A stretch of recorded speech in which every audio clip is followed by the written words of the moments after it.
yang kedua sampar angin, yang ketiga kalanada, yang keempat nata jiwa, yang kelima belahan jiwa. Jadi hari ini dari 4 leluhur kita yang entah itu jenjangnya keberapa, karena itu mungkin tahun 1300, tahun 1400-an ya. Itu 4 orang yang mendiami sini. Bayangkan betapa kesepiannya 4 orang itu pada waktu itu ya. Nah hari ini yang masih bisa diketahui makamnya ada 2 nama. Yang pertama adalah Kalanada dan Nata Jiwa. Jadi hari ini panjenengan akan saya ajak ke ziarah ke makamnya leluhur kita yang bernama Kalanada. Panjenengan nanti di sana boleh berdoa, boleh mendoakan, boleh apa. Karena itu leluhur kita. Karena bagaimanapun tanpa beliau itu mungkin kita juga menjadi cacing tanah mungkin. Bukan menjadi manusia. Yang kedua adalah Nata Jiwa. Nata Jiwa makamnya ada di Gedung Ngeter. Kapan-kapan mungkin kita jalan-jalan ke sana. Tapi hari ini saya ingin mengenalkan panjenengan semua bahwa leluhur kita yang dikenal hari ini masih tersisa makamnya adalah Kalanada. Monggo saya ajak jalan ke makam Kalanada.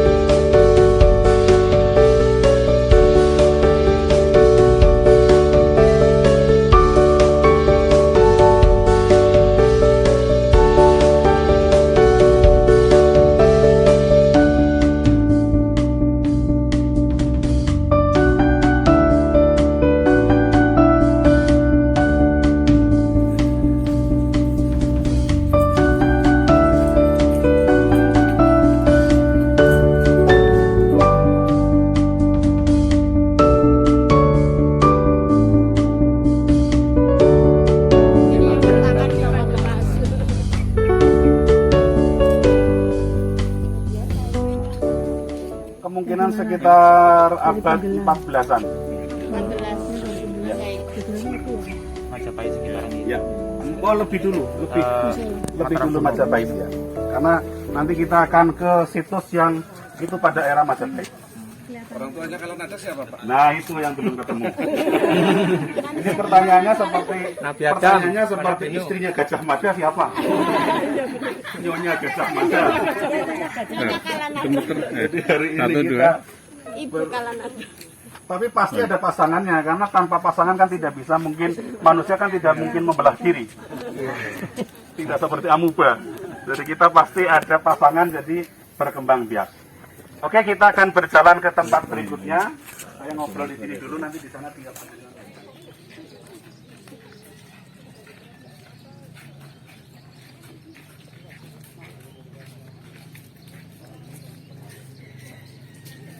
Dua yang akan kita ziarahi adalah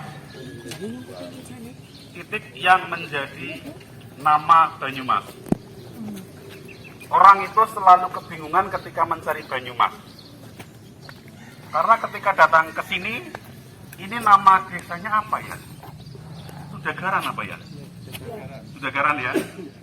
Datang ke Nata Jiwa, Mbah Nata Jiwa, ziarah ke Mbah Nata Jiwa, ketemunya itu ke Gedung Ngeter. Mau ke Banyumas, ziarah ke Merangi, ke Mbah Merangi. Itu nama desanya Kejawar. Terus mau ziarah ke Makam Tembagan, itu nama desanya Pepunden. Jadi orang datang ke sini itu tidak menemukan Banyumas, tidak menemukan tempat yang bernama Desa Banyumas. Padahal semua kota biasanya bermula dari nama kota bermula dari nama desa. Tapi Banyumas sendiri tidak ada nama untuk desanya. Sekitar mungkin abad-abad 15-an, ini masih menjadi nama Selarong. Jadi mengapa jejak sejarah hari ini namanya Selarong ke Banyumas? Karena dulu nama ini adalah nama untuk tempat ini. Selarong, Sela itu adalah gunung. Rong itu adalah lubang, ruang. Jadi sebuah lubang di tengah gunung, sebuah dataran yang dikelilingi oleh gunung. Kalau dalam khasana Jawa ini adalah tempat yang bernama Sangsang Kutu Bingkala kalau nggak salah. Nah, Selarong itu kemudian berganti nama Banyumas karena sebuah peristiwa. Kadipaten Selarong itu nama adipatinya adalah Aryo Galagumbala. Punya patih namanya Dasabau. Suatu kali Selarong itu mengalami kekeringan yang panjang sehingga rakyatnya kelaparan karena tidak bisa bercocok tanam, ya, tidak bisa bertani. Akhirnya sebagai pemimpin Arya Galagumbala itu meminta petunjuk kepada Ki Ajar Pamungkas di Pasir Luhur. Oleh Ki Ajar Pamungkas di Pasir Luhur dikasih tahu, saya tidak bisa menolong, minta kepada Yang Kuasa, minta petunjuk kepada Yang Kuasa bertapa di Gunung Agung. Gunung Agung itulah sebutan untuk Gunung Slamet hari ini. Nah, setelah bertapa di sana, mendapatkan petunjuk bahwa kemarau panjang yang melanda Selarong akan berubah menjadi kemakmuran kalau nanti ada orang datang dari timur. Orang datang dari timur yang akan memberikan jalan kemakmuran, cuma syaratnya harus dilakukan.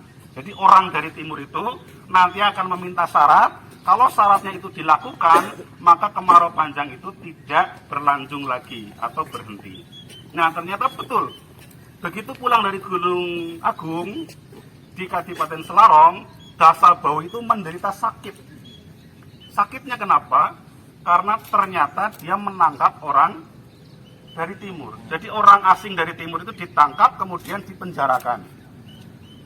Akhirnya karena tahu bahwa ini orang dari timur sesuai petunjuk dari Gunung Agung itu, kemudian Adipati Galagumbala itu minta tolong bagaimana agar kekeringan ini berhenti.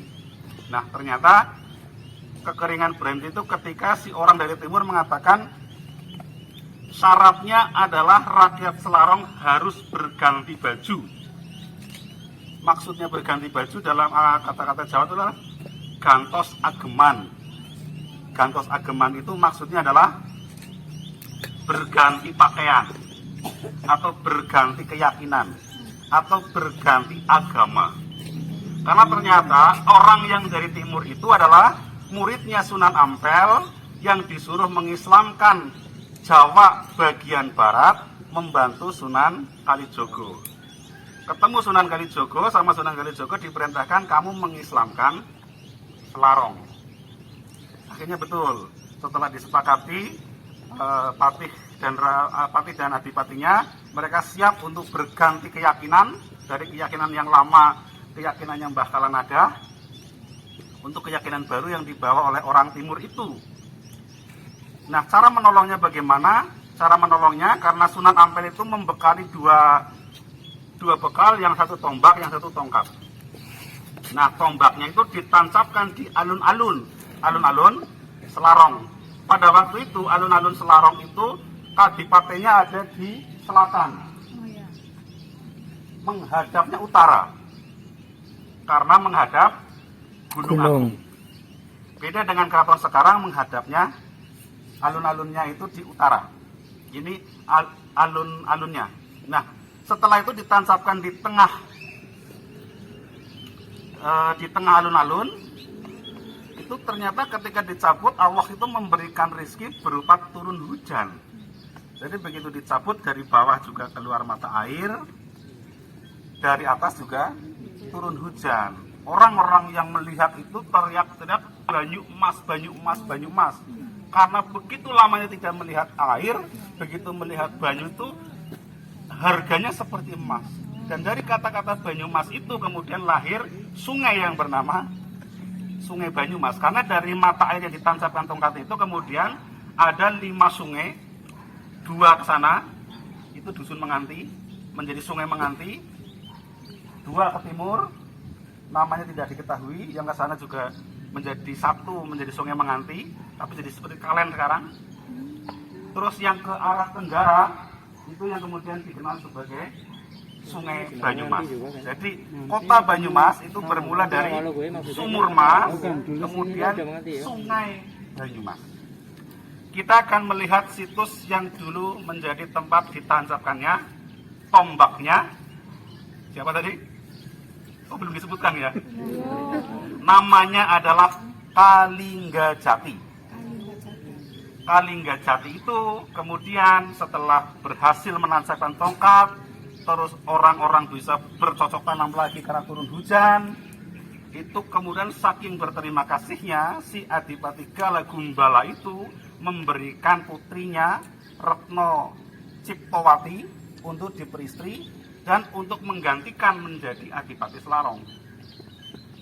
Tapi si Kalinggajati tidak mau, dia hanya minta tempat berdiam saja di Selarong, berada di bukit sebelah barat yang hari ini kita mengenal di sana juga ada sumur yang sama dengan sini, yaitu sumur Kali Bening. Jadi Kali Bening itu dari Kalinggajati yang berdiam di sana, menancapkan tombak lagi menjadi sumur, dan akhirnya hari ini kita mengenal tokoh Kalinggajati itu adalah Mbah Kali Bening, Panembahan Kali Bening. Makamnya berada di sana. Makamnya Mbah Kali Bening di sana, makamnya Ciptowati di sana, makamnya Adipati Galagumbala juga di sana, makamnya Patih Dasabahu juga di sana. Makanya periode kedua atau kelas kedua dari Kalinggajati ke Kali Bening, bulan depan kita akan jalan-jalan ke makamnya Kalinggajati, Dasabahu, dan juga siapa tadi? Arya Galagumbala di Bukit Kali Bening.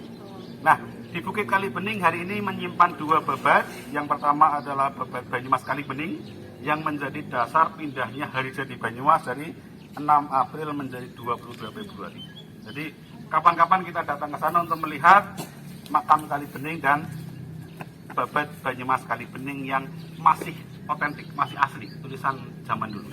Nah, sekarang kita lihat inilah sumur mas yang dulu bekas ditancapkannya tombak dari Kalinggajati.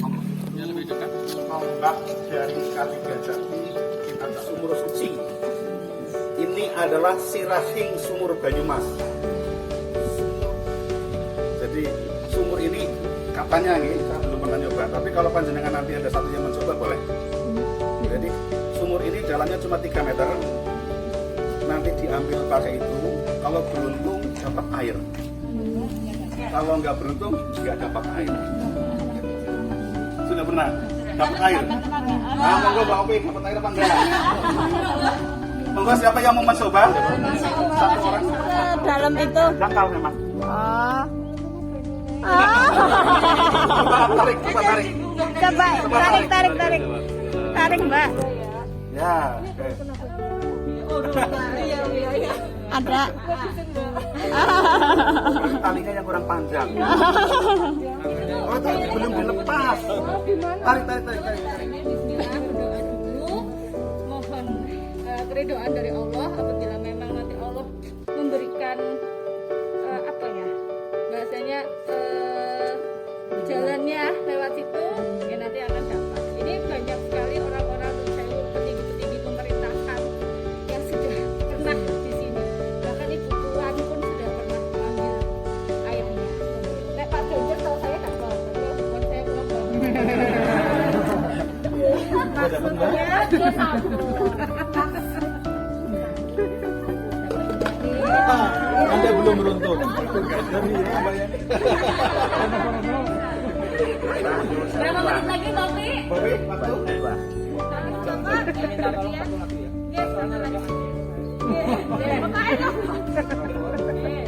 Penasaran masuk Oh iya.